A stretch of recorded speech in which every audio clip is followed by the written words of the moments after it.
Dissabte es va tornar a celebrar de nou un Parlem del Poble, era el segon dissabte de mes i això vol dir que va ser en sessió d'alcaldia.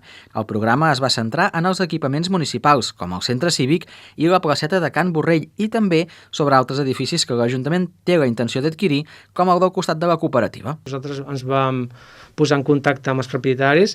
Malauradament, els propietaris no han volgut o no han pogut esperar. La darrera informació que tinc és que ho han venut, o almenys això el que em sembla. Bé, nosaltres aquests recursos que havíem posat per comprar un terreny per fer possiblement habitatge social, els dedicarem per a habitatge social o per un altre terreny. Per tant, el que no es fa per un lloc es farà per un altre. Seguim buscant, seguim cercant. Dissabte també es va parlar de la situació de l'edifici que hi ha al costat de l'Ajuntament i que recentment la brigada ha arranjat la seva façana. La intenció del govern és enderrocar aquest edifici per facilitar la connexió entre la Riera i el carrer de les Flors.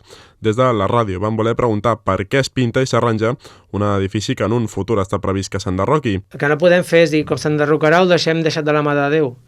Acaba sent un problema des del punt de vista sanitari. El que està al costat de l'Ajuntament ja caia mica de morter, de material de la façana, que estava molt malmès perquè no estava pintat, no estava mantingut, no estava net. Per tant, el que hem fet és una actuació d'urgència amb la brigada, que Déu-n'hi-do, una neteja de cara, hem tret tot el material que podia caure, que no és que fos perillós, però bé. Per tant, home, des del punt de vista d'imatge, lamentable l'imatge que estava donant l'Ajuntament amb una caseta que tard o d'hora això formarà part d'un pas entre la Riera i el carrer de les Flors, i mentre no ho executa el que no pot fer és tenir-ho deixat de la mà de Déu.